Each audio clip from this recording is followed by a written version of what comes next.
Bon, et bien bonjour à toutes et à tous, chers viewers ou viewers cinéphiles, et bienvenue dans cette vidéo debunk où, bon, vous avez vu ma précédente vidéo que j'ai arrêté YouTube, tout ça, hein, pendant un certain moment.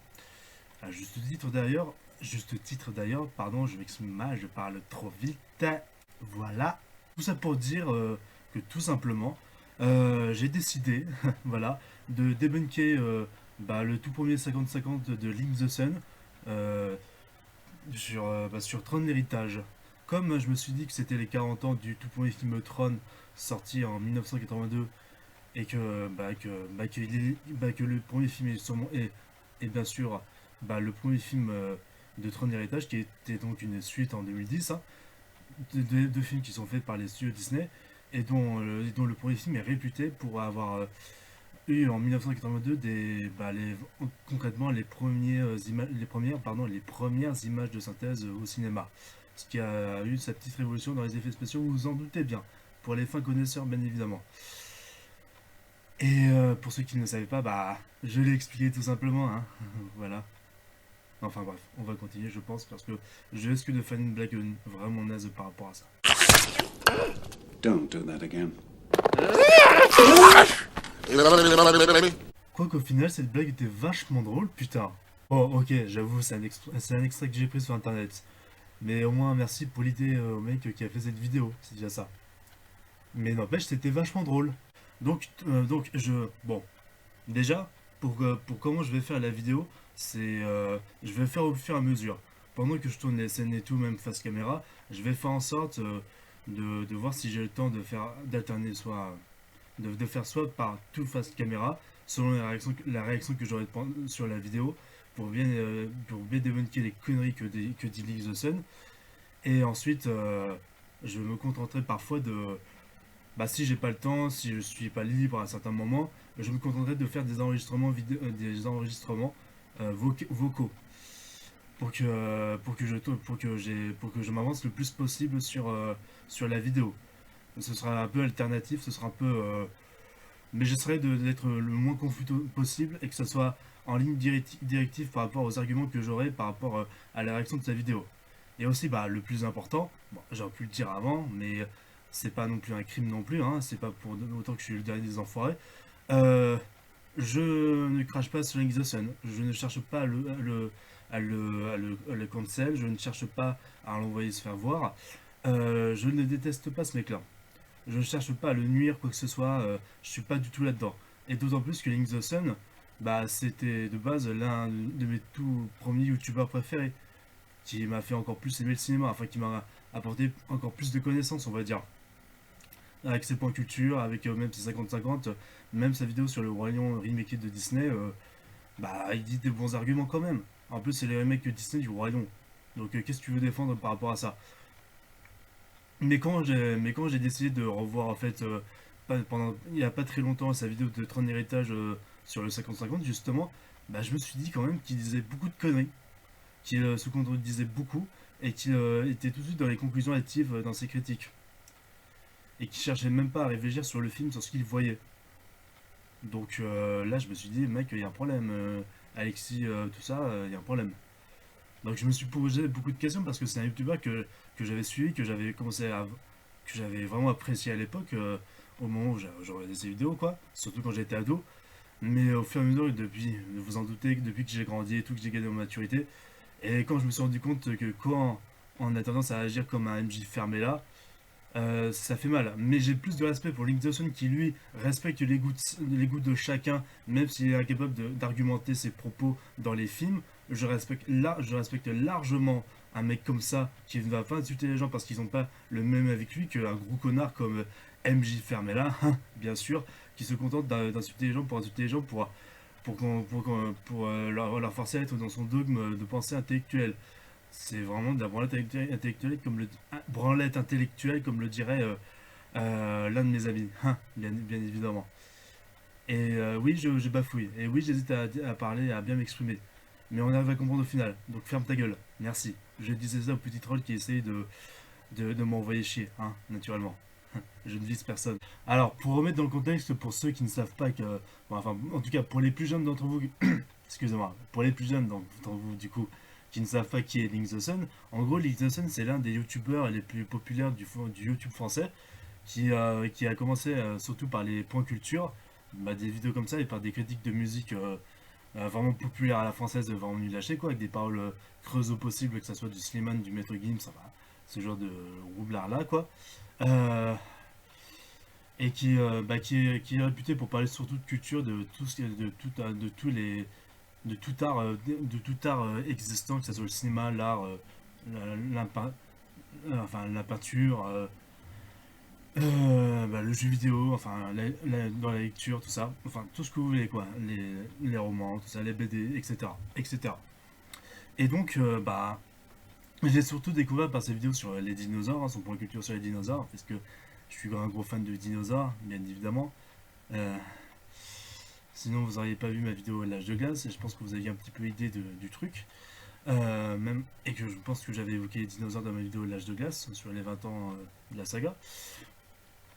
Tout ça pour dire que, tout ça pour dire que c'est un mec qui est aussi réputé pour faire des vidéos appelées 50-50, où il va critiquer la moitié de ce qui est bon et la moitié de ce qui est mauvais, 50-50 du coup, sur un film qu'il aura choisi selon les demandes des spectateurs qui auraient eu le plus de votes au fait sur le film qu'ils auront eu qu'ils auront le plus choisi au fait parmi plein d'autres quoi.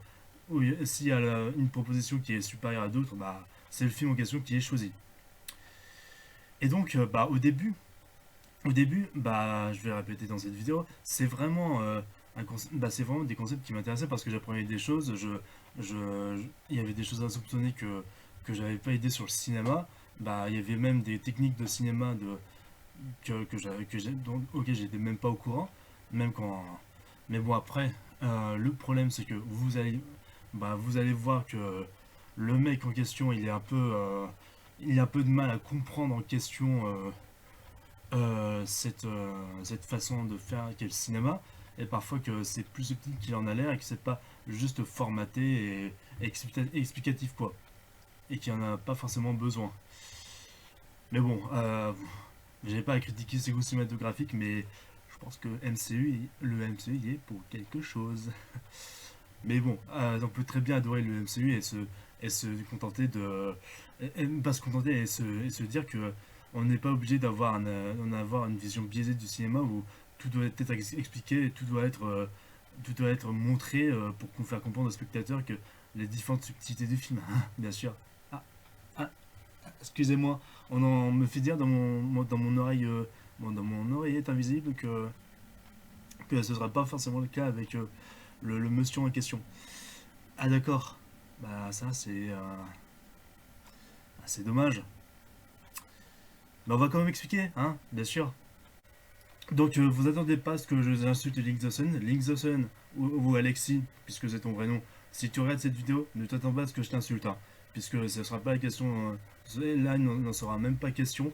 J'essaierai d'être le plus respectueux possible, de t'expliquer euh, en quoi tes arguments peuvent peuvent pas être problématiques dans les idées, mais peuvent être mal interprétés et pas forcément bien développés. Je ne cherche pas à me prouver une prétention intellectuelle, c'est pas ça. Déjà que, déjà que personnellement, les Trônes, je les avais adorés. Le premier Trône d'héritage, enfin le film Trône d'héritage, le premier film de Trône que je l'ai vu, c'est un surkiff quoi, c'est de la science-fiction. Forcément, t'as Jeff Bridges qui déchire. En plus, c'est Tron, le film de 82, c'est le film qui l'a révélé. C'est tout un univers, c'est le film qui a lancé les effets spéciaux qu'on connaît aujourd'hui, quoi, de notre époque.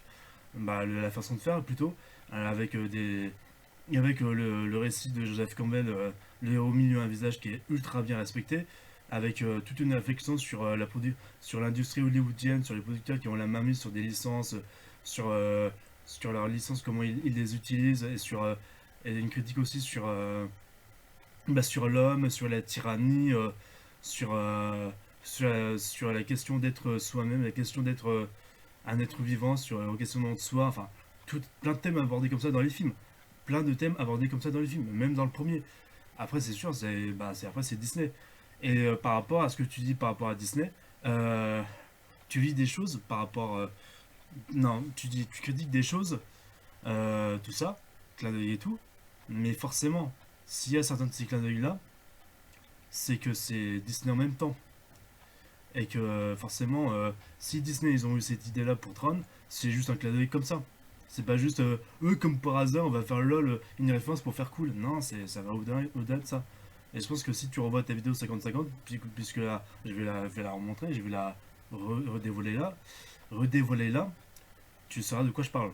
Et le plus important, bien évidemment, c'est que vous, chers spectateurs, je ne vous appelle en aucun cas à aller harceler Link the Sun, à aller l'insulter, à lui imposer vos avis et tout. C'est pas le seul truc.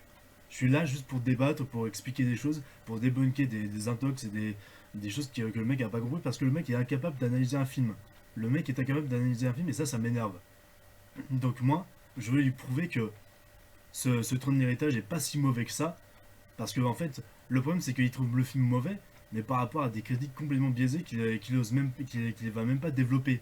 Et il va aller dans une conclusion hâtive. Et ça, je suis pas d'accord. Quand t'es youtubeur cinéma, quand t'es youtubeur de culture comme League the Sun, tu te dois de mieux analyser le film.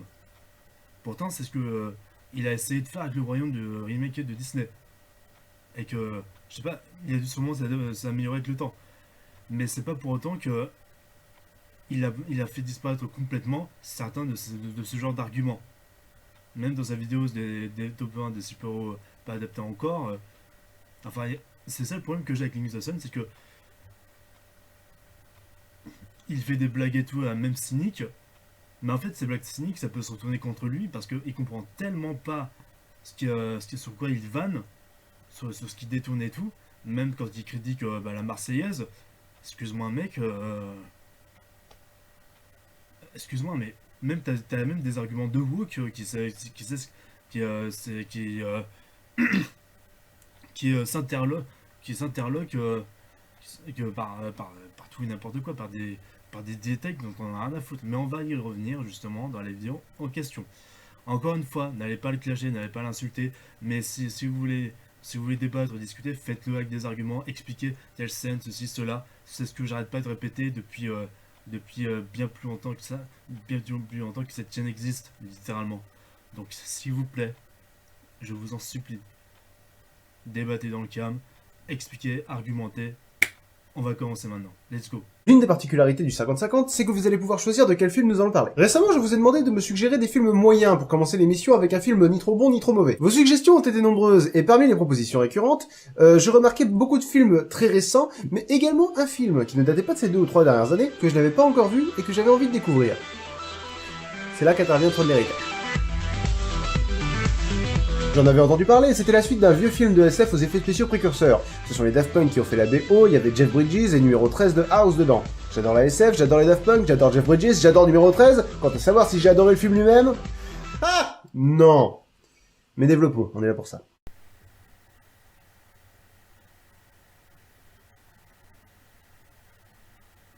Alors, voilà, ça déjà. Non, c'est marrant parce que tu dis développer et tout, mais c'est pas du tout ce que tu fais une seule fois dans ta vidéo. Et donc forcément, on va regarder des vidéos, mais je dis pas que ce sera une vraie partie de plaisir.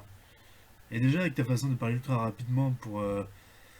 même si de base c'est même pas comique et qu'en plus tu parles autant rapidement qu'on n'arrive pas à retenir toutes les informations et qu'on arrive à peine à te comprendre, je pense qu'il serait temps de balayer devant ta porte. Je pense qu'on est d'accord déjà là-dessus.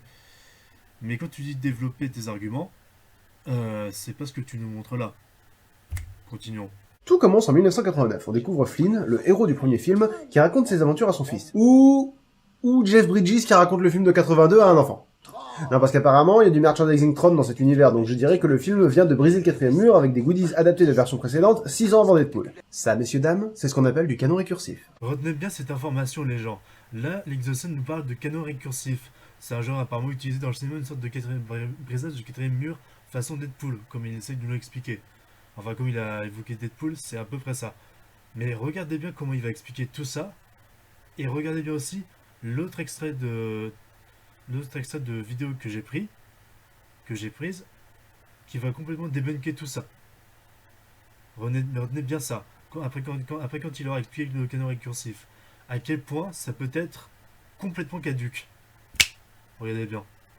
On parle de canon récursif quand on voit qu'il existe une version fictive d'une histoire dans l'univers de cette histoire, ou que des éléments réels tirés d'une fiction apparaissent dans l'univers de cette fiction. Par exemple, dans le film Hellboy, le héros dit ne pas aimer les comics Hellboy.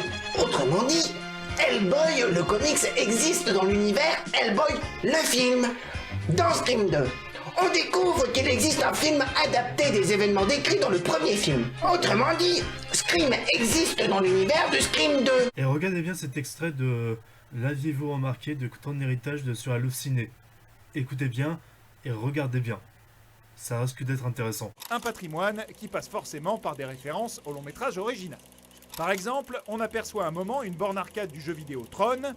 Le poster du jeu en question, visible ici, est repris du poster du film de 1982. Donc pour ceux qui sont complètement largués, je vais bien vous expliquer le truc. En fait, Link the Sun, il nous explique que le canon récursif, c'est en fait... ça peut être un univers, ça peut être un univers similaire à l'autre univers dans lequel il existe. Par exemple, il a dit que apparemment le film Tron, le premier film Tron, existe dans l'univers du second Tron de 2010. Comme il a donné l'exemple avec les comics Hellboy qui existent donc dans les films Hellboy de Guillermo del Toro. Puisqu'il y a Hellboy qui dit qu'il n'aime pas les comics tout ça. Comme par exemple le fait qu'il pourrait même y avoir, comme par hasard, à force, je me remémore une scène dans Captain America First Avengers, où en fait le canon récursif ce serait genre, comme l'explique Link the Sun, les comics de Captain America qui sont vendus du coup dans une scène dans le premier film Captain America First Avengers, et en fait ça existerait dans l'univers du MCU de Captain America, dans l'univers du film qui se déroule avec Chris Evans. Mais du coup, dans l'extrait que je viens de montrer de Avez-vous remarqué, on nous explique qu'en fait que dans le film, c'est le jeu vidéo Tron. Certes, c'est la première aventure du film de 82. C'est pas en fait le film de 82 qui existe dans l'univers Tron. C'est pas un soft reboot, le Tron Héritage. C'est une suite. C'est du coup une suite qui se déroule 28 ans après. Avec Jeff Bridges, du coup Kevin Finn, qui est devenu père, tout ça. Logiquement. Et comme il a pris la boîte, tout ça, je crois que c'est un truc comme ça dans le film, Flynn et tout, et bah Flynn, tout ça, il a pu créer le jeu Tron, puisqu'il a réussi à combattre en quelque sorte les négociations avec tous et avec le chef, enfin comment dire, le gros directeur de l'industrie de la boîte qui a créé le jeu Tron dans le premier film, ce qui a conduit à tout ça. Et donc les produits dérivés, tout ça, bah ça vient du jeu vidéo. Et l'affiche en question, bah comme je viens de l'expliquer, le aviez-vous remarqué là, c'est en fait un clin d'œil avec l'affiche du film, qui sont juste similaires. C'était juste pas compliqué à comprendre ça. Non, parce que si on te dit que c'est une suite au premier film, tu peux pas te dire ah bah mince alors, c'est sûrement nanani nanana, c'est sûrement en fait le film qui existe dans le film et tout. C'est pas possible. Là, tu te contredis complètement. Le canon récursif, là, il n'existe pas dans Tron l'héritage. C'est canon, puisque le Tron l'héritage est canon. Le canon récursif est juste incohérent. Et c'est complètement incohérent avec tes propos. On continue. Là-dessus, Flynn, ou la version Xbox One de Flynn, s'en va bosser. Et on apprend dans cette espèce de vitrine d'arty bizarre qu'il disparaît. Flynn Jr., maintenant orphelin, grandit et devient un hacker rebelle qui ressemble beaucoup à Dean de Supernatural, mais qui s'appelle Sam. Il devient le même personnage que son père dans le premier film, à tel point qu'il fait exactement la même chose que lui, c'est-à-dire pénétrer par effraction dans les locaux de la même entreprise que dans le film original et faire du piratage parce que les vilains en costume ont volé une idée et s'en servent pour leur profit. La grosse différence, c'est que dans le nouveau film, c'est son entreprise. C'est son entreprise, mec, sérieux. T'as pas d'exaspéré pour aussi peu de choses. Non, parce que regarde le film avant de tout de suite réfléchir dessus. Regarde-le bien, réfléchis dessus, je sais pas. Mais te précipite pas dans ton exaspération en mode putain, je suis tellement plus malin que d'autres, tout ça, parce que je comprends mieux des films que d'autres, parce que j'ai une logique plus logique que d'autres, même si je respecte la vie de chacun. Non, mais tu veux mieux savoir pourquoi, hein, déjà, énorme problème de la part de Link the Sun, parce que lorsque, bon, ok, il a critiqué le rajeunissement de Jeff Bridges, je suis assez d'accord pour dire que ça fait très graphisme Xbox, enfin de jeux vidéo de grosses consoles. Ça d'accord. Ça manque d'authenticité. C'est pas comme c'est pas autant de réalisme comme le deepfake apparemment. Mais bien que le deepfake c'est une autre histoire et que ça soit plus polémique, à juste titre d'ailleurs. Mais par contre, je vais quand même cependant faire une petite remarque. Quand il critique ces idées de vitrines bizarres de télé qui s'affichent et tout, qui expliquent la disparition du père et tout, bah de Flynn et tout, bah en fait, je sais pas si t'as remarqué mec, mais quand t'as un travelling avant vers l'écran de télé qui en fait explique toute l'histoire de comment Flynn a disparu tout ça, et enfin pourquoi Flynn oh non pardon, du fait que Flynn a disparu, on sait pas où il est, et on nous explique derrière toute l'entreprise qui a toute l'entreprise de Flynn du jeu Tron qui a évolué tout ça, c'est pour critiquer en fait bah, le système social, l'espèce de capitalisme sociétal qui évolue de plus en plus sur l'idée de, en fait, de perdre le créateur d'une œuvre, de perdre l'artiste qui avait en sa possession l'œuvre, ce qui peut créer beaucoup de panique et ce qui peut créer tellement de discorde qu'en fait les producteurs, c'est-à-dire l'entreprise de Flynn, pourraient s'emparer de son œuvre pour en faire tout et n'importe quoi, pour en faire ce qu'ils veulent. Ça veut dire que l'artiste est privé de son œuvre, ce qui fait que les patrons véreux d'Hollywood, ils peuvent en profiter pour en faire ce qu'ils veulent, littéralement. C'est ça le message.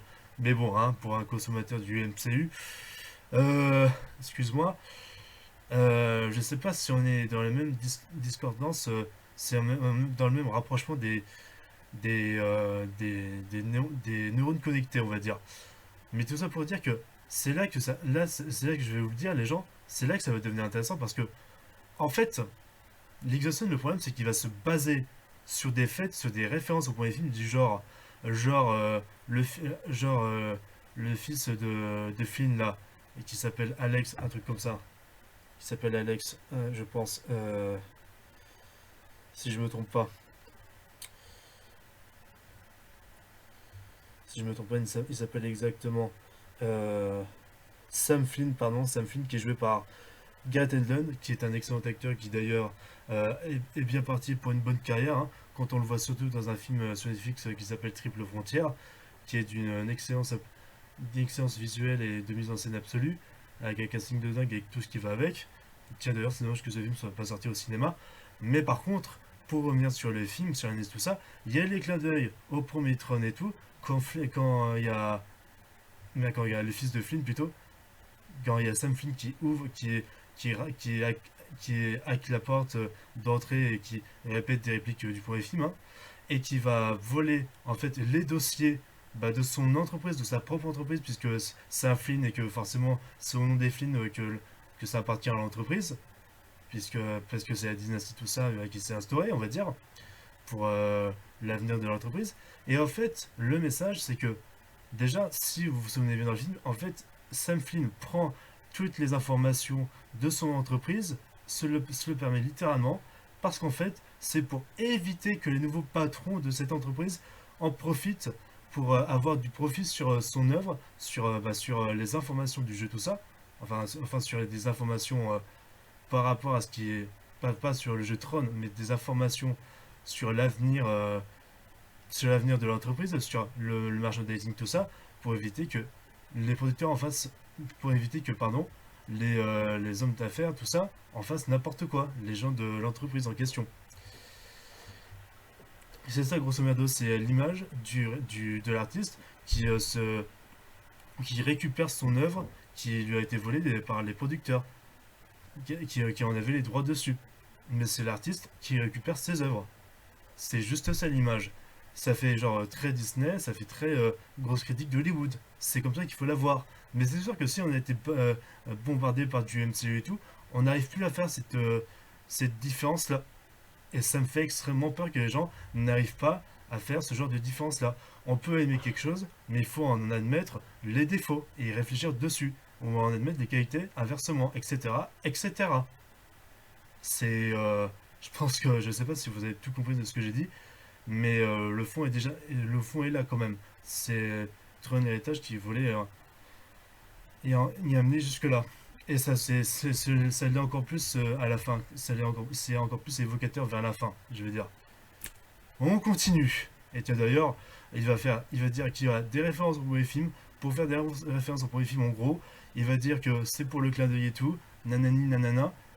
Mais il va même pas développer le comment du pourquoi il n'aime pas. Parce que le mec, il est incapable de dire qu'en réalité, euh, que c'est des références qui peuvent avoir un sens par rapport au premier film, par rapport à la réflexion, aux idées, aux messages, aux plusieurs messages du premier film.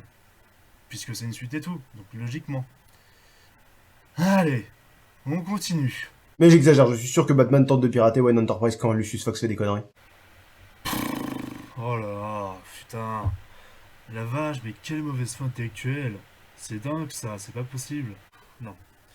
En fait, là, ce que vous voyez, là, l'humour de Nick the Sun, quand il est la vanne sur Batman, Lucius Fox et tout, pour ceux qui s'y connaissent en Batman, le mec fait des blagues tellement cyniques derrière, qu'en fait, il prend même pas le temps de réfléchir sur le film, sur ce qu'il vient de voir, et tout de suite, ça va être une blague négative en mode, ouais, justifie en fait la bêtise du truc, parce que en fait, je vois qu'il y a un truc particulier, mais je vais pas réfléchir plus, donc je veux dire que c'est débile. Il va se dire juste que Sam Flynn, il vole son entreprise, alors que c'est son entreprise de base. Il va même pas se poser des questions du genre pourquoi et comment. Il va pas se dire que il y a peut-être des gens derrière qui veulent du mal à son entreprise. Il préfère être prudent. C'est pour ça qu'il est vagabond et qu'il assume pas ses responsabilités. Parce qu'il veut être complètement déconnecté de son père et tout. De toute son de toute sa vie quoi. Et c'est pour ça qu'à un moment il en veut à son propre père qu'il l'a laissé pour retourner dans le monde de Tron. C'est pas compliqué à réfléchir 3 secondes quand même. Et même dans le film, quand il a coupé la scène, parce que pile quand je vous ai montré l'extrait de James Dawson avec la vanne de Batman, il avait pile coupé l'extrait quand il y avait le gars qui disait du coup à Sam Flynn pourquoi, comment pourrait il voler les trucs, il a coupé ça par la vanne de Batman, mais le problème c'est que justement, il a coupé ça pile au moment où le mec il a dit pourquoi. Et bien sûr, Nick Dawson ne s'est pas donné la peine de nous montrer la scène qui nous expliquait que le gamin, il assume pas ses responsabilités, il veut pas être dans les mêmes galères que son père, tout ça. Je veux dire, on continue. Sam se rend donc à l'arcade, qui semble avoir survécu à une apocalypse zombie, ce qui explique qu'une salle d'arcade est toujours debout après 20 ans d'inactivité. Guidé par le scénario, Flynn Jr. remet le courant dans la salle, ce qui lance une chanson du groupe Journey. Je le précise parce que dans le film original, la musique de la salle d'arcade était également une chanson de Journey. Et je trouve ça cool. Toujours guidé par le scénario, il trouve un passage secret très mal dissimulé. Ok, stop. Tu peux rebobiner s'il te plaît? Ouais, excuse-moi. L'ingé, tout ça. Ouais, monteur. Oui, excuse-moi, mon pote monteur. Tu peux nous la refaire s'il te plaît? Nous remontrer la scène? Ouais, celle-là. Ouais, c'est bien celle-là. Bah vas-y, remets-la s'il te plaît. Toujours guidé par le scénario, il trouve un passage secret très... Toujours guidé par le scénario. Hein? Toujours guidé par le scénario. C'est ce que le mec dit. Bon, je vais mettre les pendules à l'heure, d'accord? Non, parce que le mec est à la fois content qu'il y ait une référence au premier film avec une chanson de Journée. Il se dit, ouais, c'est cool et tout. Il va même pas expliquer le comment du pourquoi c'est cool. C'est son utilisation nostalgique dans le film, la chanson de Journée. Il va même pas expliquer pourquoi. Il va juste te dire, ah, je trouve ça cool. Mais il va jamais te donner des arguments par rapport à ça. Et pour Flynn, la salle d'arcade Flynn, il dit guidé par le scénario, il y a le héros qui allume la salle d'arcade et tout. Je sais pas, peut-être que. Je sais pas, mais c'est con de penser comme ça parce que. Enfin, je dis pas que Link the Sun est con, puisque j'ai dit que je l'insultais pas. C'est une façon de parler, déjà. C'est absurde de penser comme ça parce que genre Kevin Flynn qui est joué par Jeff Bridges jeune dans les années 80, il aurait pu montrer à son gosse comment les lumières marchaient tout dans la salle d'arcade et tout. C'est le fils du héros du premier film, mec. Réfléchis un peu. Forcément, il sait allumer tout ça, les lumières et tout. C'est parce qu'il s'y connaît, puisque son père, il est travaillé dans la salle d'arcade et qu'il connaît aussi le concepteur de Tron et tout, et que tout est lié dans l'univers et dans la cohérence d'y connaître telle personne et telle personne. Qu'est-ce que tu veux que je t'explique par rapport à ça? Et après tu te réjouis qu'il y ait un clin d'œil. Mais c'est ça le problème, c'est que on va pas se réjouir à chaque fois qu'il y ait un clin d'œil pour faire un clin d'œil. c'est comme si on considérait Jurassic World Dominion comme un chef-d'œuvre, quoi. Parce qu'il y a que des clins d'œil pourris dans la Jurassic Park. Super mal utilisé. C'est juste genre le T-Rex qui est devant le cercle et tout. Et qui fait le logo Jurassic Park. C'est, pour moi, si on pense comme ça, c'est penser que Jurassic World Dominion, c'est un chef-d'œuvre. Et aussi cette excuse du genre, ouais, toujours guidé par le scénario, la pièce elle tombe, et en fait, il y a le héros qui découvre un passage secret qui amène vers Tron, et, euh, et en plus, c'était super mal dissimulé. Déjà, réfléchis un moment, comment, à quel putain de moment les gens se seraient dit, ah, il existe un univers Tron pour de vrai, un univers qui peut rentrer où on peut rentrer dans le jeu vidéo Tron. Personne ne se doutait de ça, à part Flynn, à part le fils de Flynn qui pouvait se dire, ouais, vraiment mon père, qu'est-ce qui lui est arrivé? Dû aussi au concepteur qui lui a donné l'information de où il se trouvait son père. Et forcément, bah, il va rentrer comme ça dans le jeu vidéo pour le retrouver. C'est aussi ça le message. C'est une sorte de rédemption, c'est le fait d'accepter, parfois accepter les échecs de la vie, mais toujours rester unis pour ce qui est de la famille, tout ça, c'est très Disney. Mais ça en devient pas gnangnan et chiant comme bah, les Disney originaux. Même si c'est assez des grands classiques, bien évidemment. Et que j'adore les grands classiques comme Le Roi Lion, et etc. Bien que ça soit pas le sujet. Mais ça paraît extrêmement logique aussi parce que là, clairement, c'est une idée de genre, on s'introduit dans le jeu, on s'introduit dans l'aventure Tron, c'est juste une sorte de clin de tout ça. Enfin, chipoter là-dessus, pour moi, c'est chipoter sur le truc du genre. C'est chipoter sur le truc du genre. Pourquoi Doctor Strange, il aurait pas appelé par exemple les Illuminati pour défoncer les ennemis de Spider-Man dans Spider-Man No Way Home, pour aider les trois Spider-Man. Pour moi, ce serait ce genre de chipotage qui servirait à rien.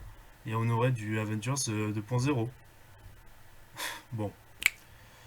On continue. Et là, je vous assure, ça risque d'être très, très, très, très intéressant. Regardez bien ce qu'il va sur, écoutez bien ce qu'il va dire. Parce que ça risque d'être très croustillant. Et bien évidemment, vous en serez douté, l'arcade, tout ça, la pièce, tout ça qui tombe dans l'arcade, dans le jeu d'arcade de Tron, c'était du hasard. Hein. Non, parce que, juste une petite parenthèse avant de continuer, le problème avec les geeks aujourd'hui, c'est que ils ont vraiment un problème avec le hasard. C'est cette chose qui peut se produire à n'importe quel moment dans l'histoire du film, mais qui peut soit lui donner une bonne écriture, pour la faire avancer et la rendre cohérente avec ses personnages et l'histoire en elle-même, du coup celle-ci, ou soit ça peut complètement se foirer et devenir incohérent comme ce qui a été fait avec Predator, comme ce qui a été fait avec Terminator, comme ce qui a été fait avec Star Wars et comme ce qui a été fait avec Jurassic World. Comme ça, comme quoi. Hein. Mais le hasard, ça peut aussi marcher. Si je reprends un argument de l'un de mes chers collègues Morgan et son ciné, Morgan et son ciné, excuse-moi d'avoir écorché ton nom mec, excuse-moi, Morgan et son ciné, pardonne-moi, l'argument qu'il a utilisé pour la Snyder Cut où en fait il s'est dit c'est le hasard que les Motherbox se sont réveillés quoi, comme les Chitauri ont désingué New York dans Avengers, c'est le hasard. C'est le fait peut-être qu'ils se sont préparés plus à l'avance tout ça pour aller nous envahir les méchants aliens. C'est pas plus compliqué que ça en fait.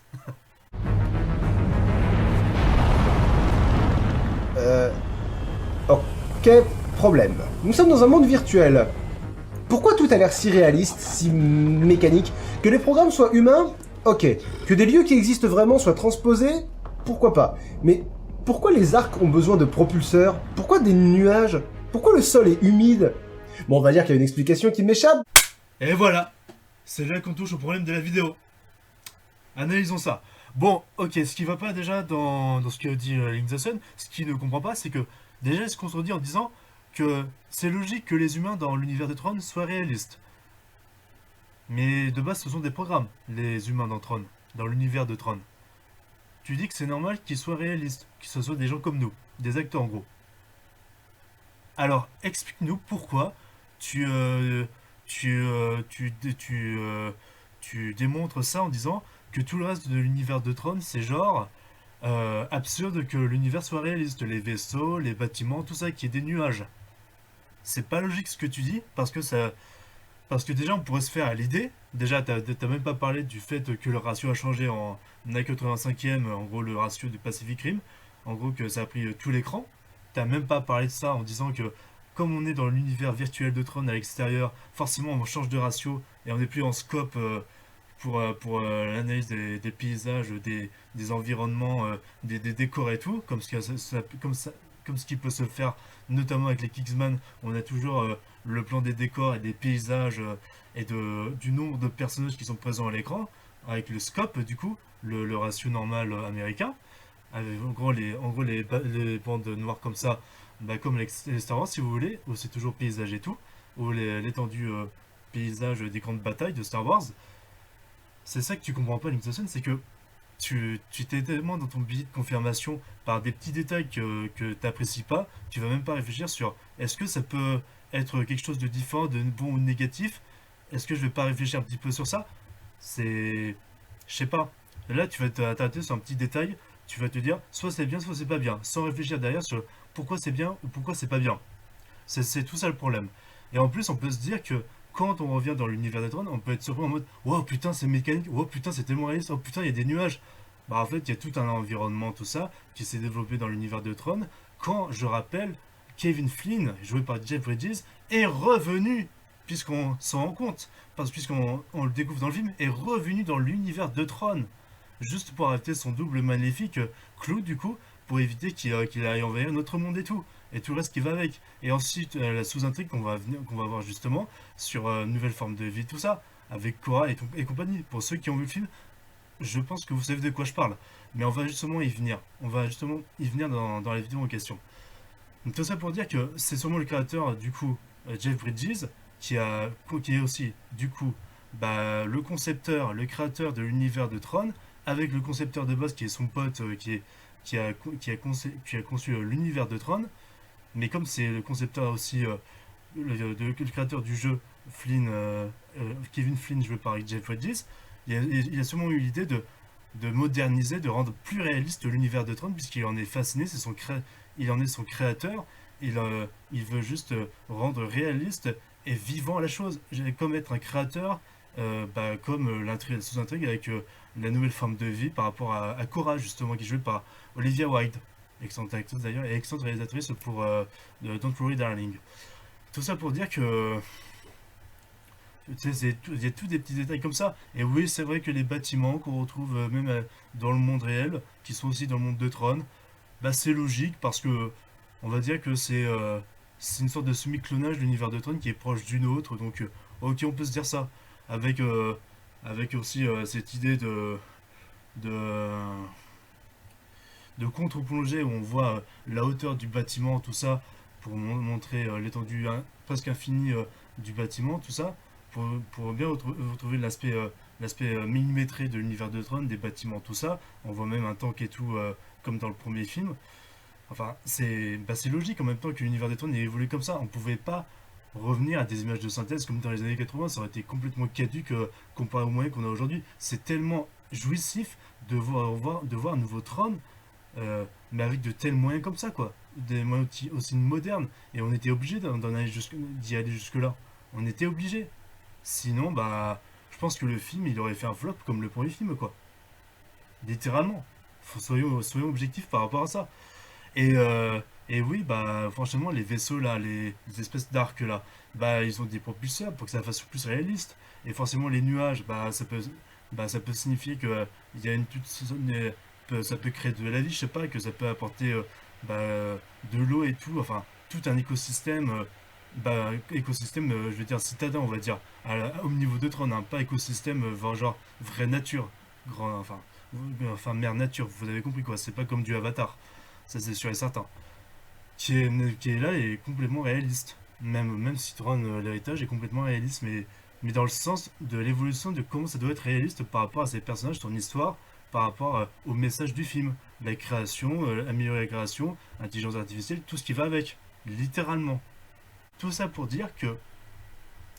Voilà. Tout ça pour dire que littéralement, c'était pas plus compliqué que ça de réfléchir par rapport à ça. Et le côté mécanique et tout, c'est l'évolution de l'environnement de Tron qui a appris à être plus cadré, millimétré, tout ça, avec toute la logique qui va avec et tout. C'est juste ça. C'est juste ça. Donc, clairement, qu'est-ce que vous voulez que je rajoute de plus par rapport à ça?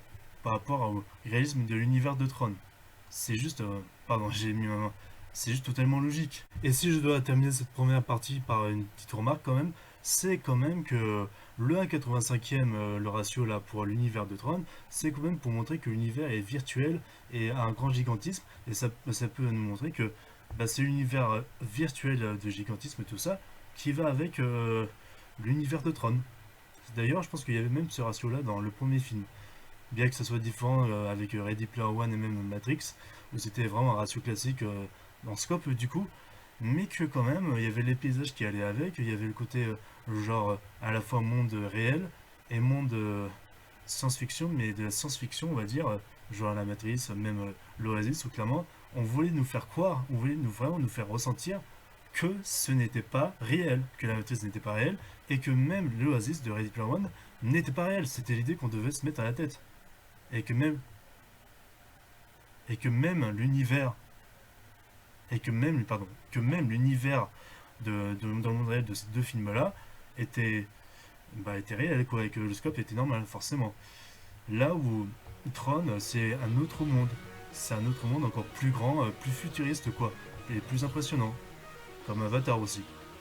D'où le même ratio pour Avatar. Comme quoi,